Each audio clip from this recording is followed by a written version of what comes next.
Kadang-kadang bisa bagus itu hanya nyari efektif, tapi tidak efisien. Oh kalau lewat sini nggak boleh, oh ini macet dan sebagainya.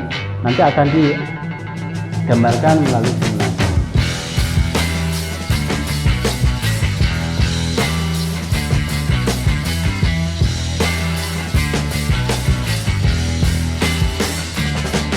Assalamualaikum warahmatullahi wabarakatuh. Salam sejahtera bagi kita semua. Perkenalkanlah, saya Surasa ST, MT, dosen tetap Prodi Teknik Industri dengan NIDN 0425076701. Pada kesempatan ini, izinkanlah saya menyampaikan hal terkait pembelajaran dengan mata kuliah pengantar teknik industri yang akan saya gambarkan dalam video pembelajaran. Tujuan pembuatan video ini sebagai salah satu pernyataan diri dosen dalam unjuk kerja Tridharma Perguruan Tinggi yang bisa disebut dengan nama PDD UKT BI pada aspek pembelajaran. Pada kesempatan ini, saya akan membawakan mata kuliah pengantar teknik industri sebagai mata kuliah wajib program studi teknik industri. Mata kuliah pengantar teknik industri membahas tentang sejarah perkembangan teknik industri, membahas tentang dasar-dasar mata kuliah wajib yang akan dipelajari di program studi teknik industri di semester berikutnya. Di antaranya seperti teknik peramalan, teknik tata letak pabrik, analisa perencanaan kerja, manajemen industri, proses produksi, dan seterusnya. Capaian pembelajaran setelah mengikuti perkuliahan ini, mahasiswa diharapkan berkontribusi dalam mutu kehidupan berbangsa dan kemajuan peradaban berdasarkan atas Pancasila. Mahasiswa mampu menjelaskan tentang perkembangan teknik industri hingga saat ini. Mahasiswa mampu menerapkan pengetahuannya bidang perencanaan dan pengembangan dalam sistem industri. Pembelajaran akan dilakukan dengan metode kombinasi ceramah, diskusi, dan tugas kelompok. Jumlah SKS mata kuliah 2 SKS, pembelajaran secara luring dengan total pertemuan 14 semester dalam satu semester dengan durasi 100 menit tiap pertemuan. Evaluasi akan dilaksanakan berkelanjutan. UTS, ujian tengah semester, akan menguji tentang kemampuan mahasiswa dalam merespon dan memahami teori-teori yang telah dilakukan pembahasan dengan bobot 30%. UAS menguji tentang kemampuan mahasiswa dalam memahami merancang strategi bidang industri yang disesuaikan dengan kebutuhan dengan bobot 40%. Tugas individu menyangkut penyesuaian studi kasus yang berkaitan dengan mata kuliah pengantar teknik industri seperti pembuatan alur proses produk dan lain-lain dengan bobot 20%. Kemudian kehadiran ini dengan bobot 10%. Namun dalam ketentuan kehadiran 10%, jika mahasiswa tidak hadir selama 70%, maka mahasiswa akan mendapat skor nilai D. Referensi yang saya pergunakan: Purnomo Hari, pengantar teknik industri Geraha Ilmu, tahun 2000. Wegnyo Subroto, Insinyur MSc, pengantar teknik dan manajemen industri Gunawidya, tahun 2003. Apple Jim, tata letak pabrik dan pemindahan bahan, itu penerbit ITB Bandung, tahun 1990. Berikut saya sampaikan cuplikan pembelajaran pengantar teknik industri, dan kami ucapkan sekian dan terima kasih.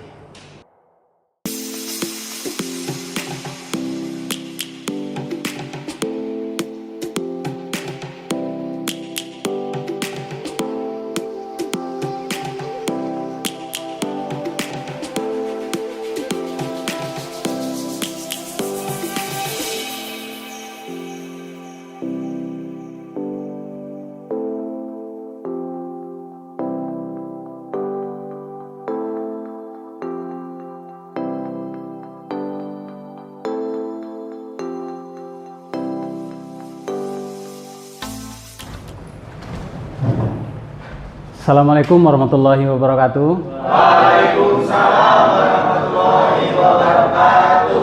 Selamat sore semua. Pada sehat semua ya?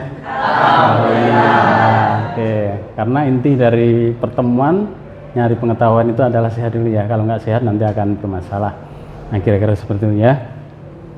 Oke, pada pertemuan sore hari ini sebelum kita membahas terkait mata kuliah, mari kita berdoa menurut agama masing-masing agar kuliah kita ini lebih bermanfaat. Berdoa dimulai.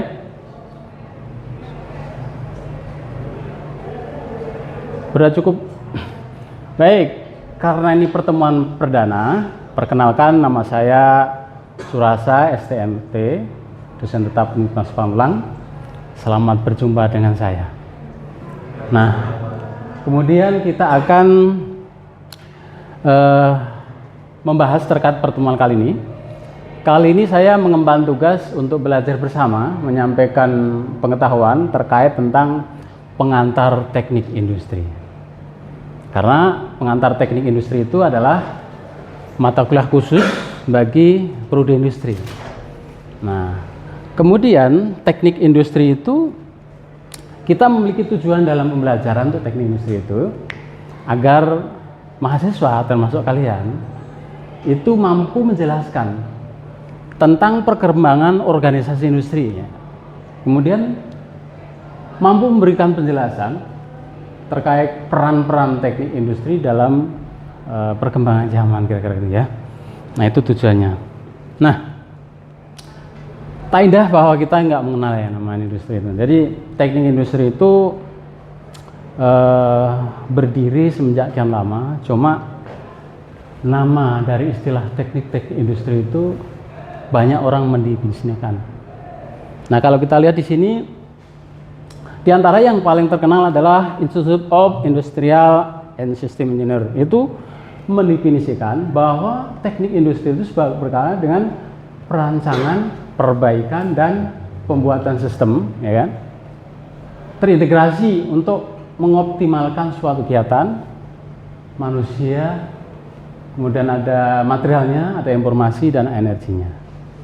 Nah, intinya dari dua tokoh yang menemukan sistem ini kemudian hampir sama. Kalau yang si Amerika Institute of Industrial Engineering itu seperti itu, kemudian di bawah ini ada dikutip oleh Zandin Maynard ini, teknik industri adalah bidang yang berkaitan dengan perancangan ya.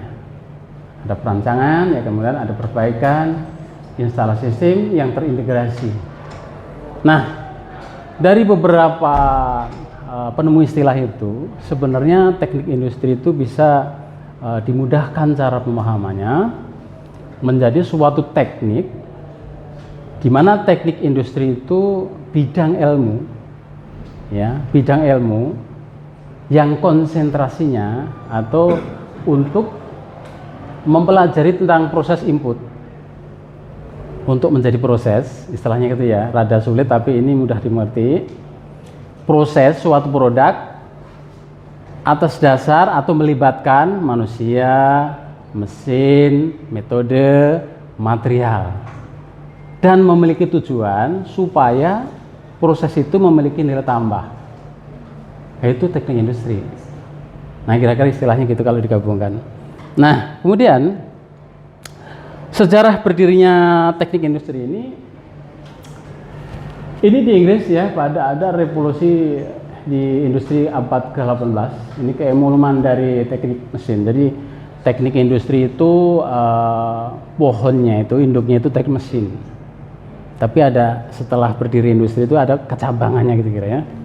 Nah, ini dengan program studi resmi pertama di dunia didirikan di State University ini tahun 1908.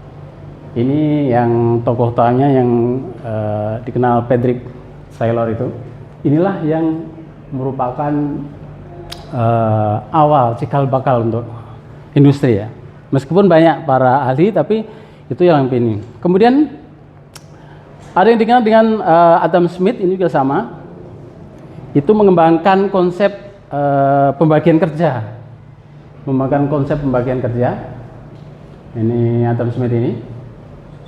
Kemudian Frank William Gilbert ini menyempurnakan peningkatan metode kerja efisien. Jadi tadinya sudah ada, kemudian ada Frank William itu dikembangkan, disempurnakan. Itu gitu sejarahnya ya. Nah, kita harus tahu sejarahnya dulu. Kemudian perkembangan teknik industri ya. Ini ada selalu berkembang. Itu pada di Indonesia nih. Tahun kalau tadi dunia ya, yang Gilbert dan sebagainya ya. Nah, ini di Indonesia nih. Ini ada tahun 1960 itu di ITB itu membuka subjurusan, ya, jurusan teknik mesin, tapi ada cabangnya tadi. Kemudian yang kemudian dari jurusan teknik mesin itu pecah, ada jurusan itu. Kemudian tahun 67 itu berdiri Persatuan Ahli Insinyur Teknik Industri, itu 67 ya, mungkin pada belum lahir kali ya, itu kalau saya gitu kira-kira ya. Nah.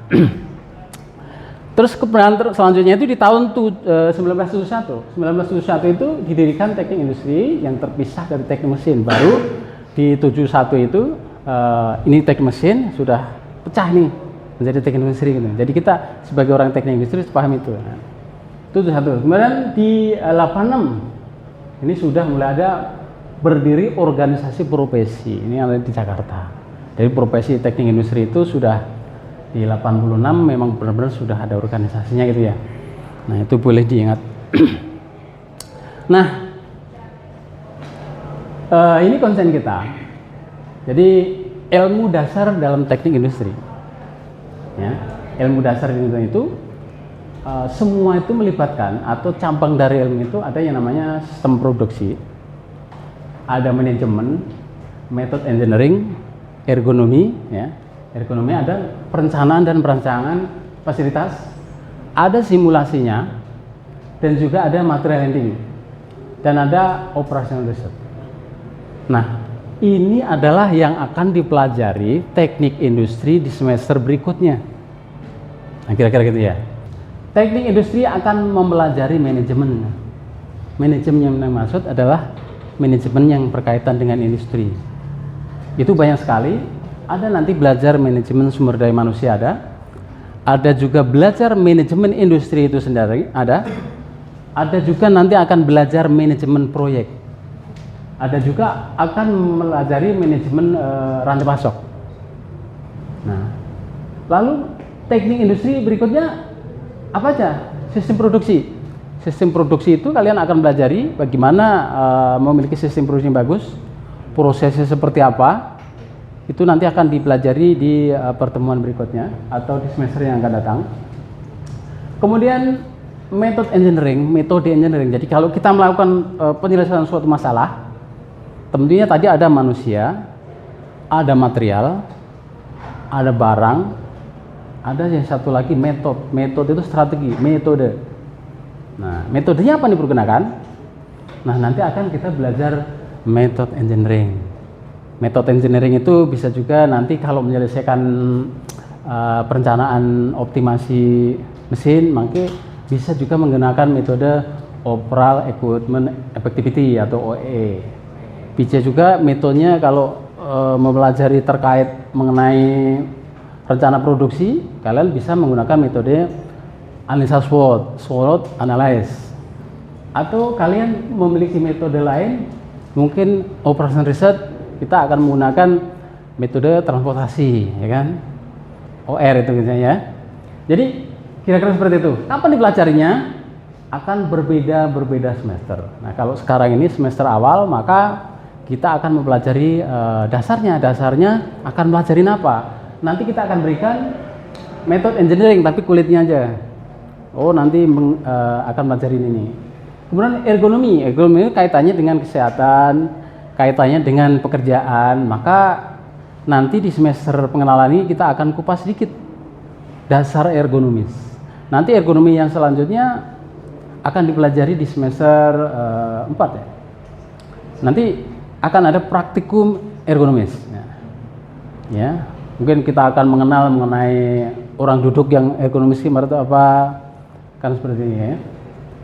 Kemudian kita akan mempelajari perencanaan dan perancangan fasilitas atau bisa dikenal dengan perencanaan tata letak, bisa juga.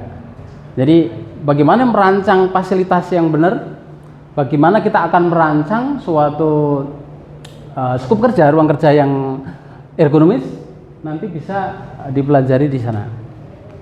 Simulasi, nah nanti kalian akan mendapat mata kuliah simulasi sistem. Jadi sebelum kalian menentukan suatu progres yang benar, misalkan alur proses, misalkan mobilisasi, nanti akan dipelajari di simulasinya. Simulasi tentunya namanya simulasi tidak sebenarnya. Gambarkan, oh kalau lewat sini nggak boleh, oh ini macet dan sebagainya. Nanti akan digambarkan melalui simulasi. Nah, operation research ini nanti kita akan berikan dasarnya, atau sering disebut penelitian operasional. Itu operation research itu kita akan belajar mengenai bagaimana mengirimkan logistik, ya kan? Bagaimana pengiriman barang yang apa? Yang efektif dan efisien. Jadi jangan lupa ya, kalau industri begitu bicara efektif pasti efisien. Jangan sampai efektif berhenti, ya repot kalau nggak efisien. Nah, jadi operation research itu nanti akan belajar sana, terus kemudian kita akan mempelajari transportasi dari angkutan dari kota A ke B, C ke A, mana yang lebih dulu dilakukan, kemudian mana yang lebih hemat, ya kan?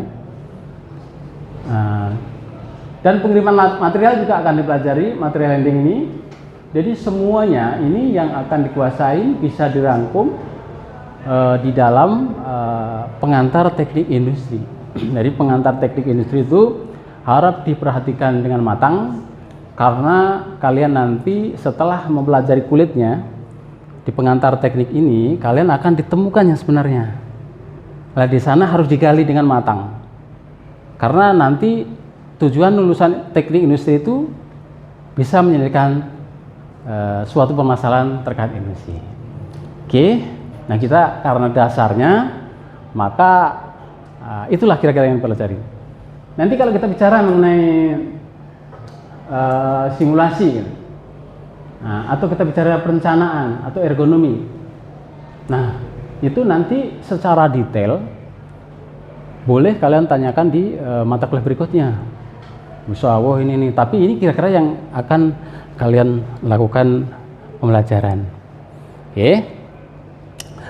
Tugas industrial engineering, jadi kita sudah tahu sejarahnya di dunia, di Indonesia sejarah tahu kan, sudah tahu istilahnya ya kan tadi. Kemudian sekarang mau dipelajari apa? Ya kan udah jelaskan ada improve dan semuanya. Kemudian tugas industrial engineering, tugas teknik industri sekarang. Di antaranya adalah desain. Nah, tugasnya kalau industri itu erat dengan namanya desain produk, desain proses dan sebagainya. Makanya kalau kalian mau optimalisasi, improvement, maka desain itu nilainya sangat tinggi. Dengan desain dengan baik, maka akan optimal hasilnya. Desain. Kalau kalian punya keilmuan desain, kemudian di suatu perusahaan, kemampuan Anda apa? Desain.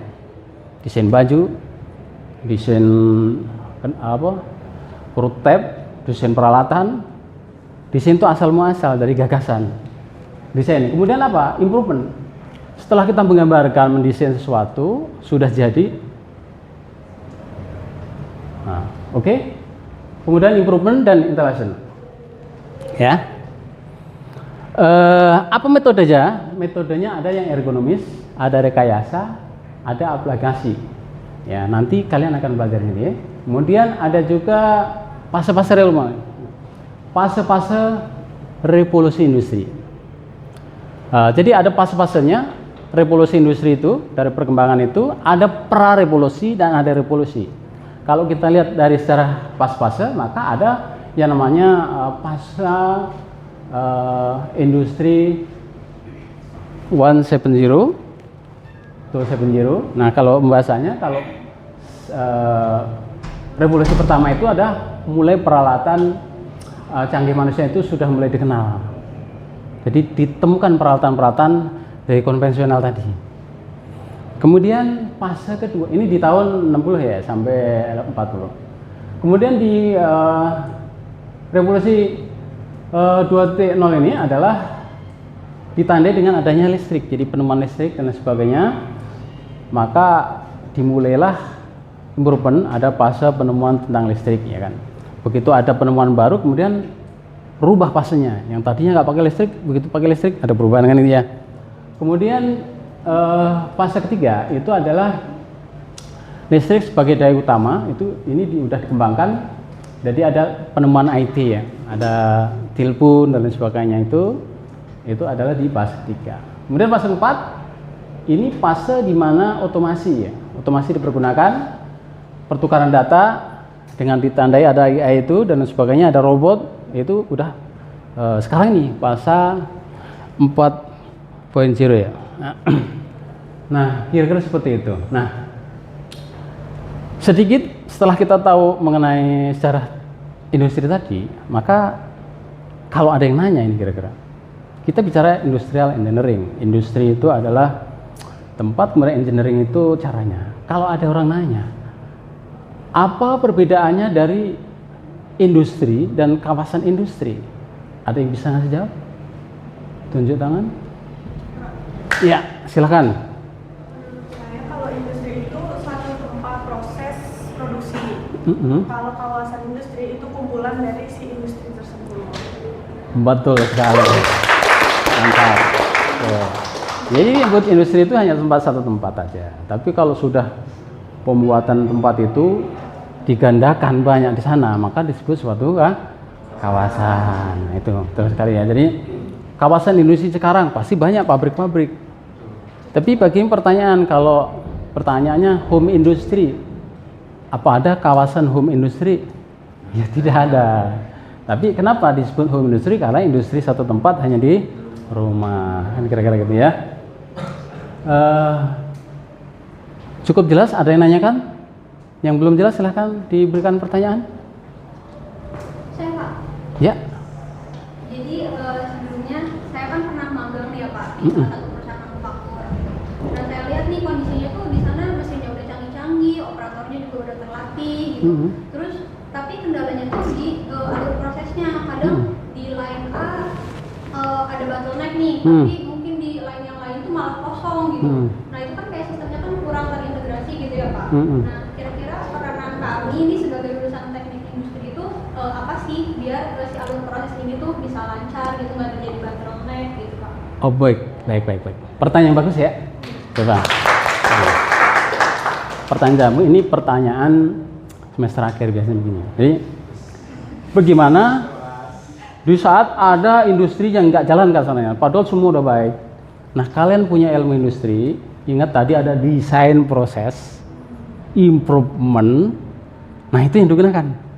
Jadi kalian estimate desain prosesnya, cek lagi. Mungkin yang dianggap di perusahaan itu desainnya bagus, ternyata bukan orang industri. Kalian cek lagi desain seperti apa, efektif, efisien tidak. Kadang-kadang bisa bagus itu hanya nyari efektif, tapi tidak efisien. Padahal yang diperlukan dalam industri itu ya efektif dan efisien. Bagaimana enggak? Ya enggak jalan karena ngejar efektif doang, enggak efisien waktu. Kebalikannya, enggak jalan karena kamu ngejar efektif doang, enggak efisien. Nah itu yang dibedah dalam desain dan kemudian dipecahkan dalam proses itu. Jadi kira-kira seperti itu. Oke? Oke, kalau sudah tidak ada pertanyaan lagi? Kalau tidak ada pertanyaan lagi, saya rasa pertemuan kali hari ini kita cukupkan. Nanti berikutnya minggu depan kita akan bedah lagi terkait satu step mungkin di bidang improvement di pertemuan kedua. Oke, pertemuan pertama karena ini perdana cukup banyak cerita. Kami ucapkan terima kasih, sampai berjumpa di pertemuan yang akan datang. Pada akhirnya, wassalamualaikum warahmatullahi wabarakatuh. Waalaikumsalam warahmatullahi wabarakatuh. Demikian pernyataan video diri dosen dalam unjuk kerja Tridharma Perguruan Tinggi. Hal ini kami buat sebagai bentuk komitmen dan tanggung jawab saya dalam menjalankan tugas di bidang pendidikan. Semoga informasi yang saya sampaikan dapat memberikan gambaran, informasi yang disampaikan dapat memberikan gambaran yang jelas tentang peran dosen dalam mewujudkan tridharma perguruan tinggi serta mendukung perkembangan akademik di Universitas Pamulang. Saya mengucapkan terima kasih yang luar biasa kepada Direktorat Sumber Daya Dirjen Pendidikan Tinggi, Sains dan Teknologi Republik Indonesia atas dukungannya yang luar biasa dalam pengembangan pendidikan tinggi di Indonesia, khususnya dalam mendukung penempatan PDD UKBPT. Kami juga menyampaikan rasa terima kasih dan hormat yang mendalam kepada jajaran Rektorat Universitas Pamulang serta Fakultas Teknik dan Program Studi Teknik Industri Pamulang yang memberikan dukungan penuh dan kontribusi yang berharga dalam mewujudkan video ini. Kerjasama yang baik ini dapat terus memperkuat komitmen bersama untuk menciptakan pendidikan yang berkualitas dan bermanfaat bagi masyarakat. Terima kasih atas perhatiannya. Sampai jumpa pada kesempatan yang lain. Saya akhir. Wabillahi taufiq wal hidayah. Assalamualaikum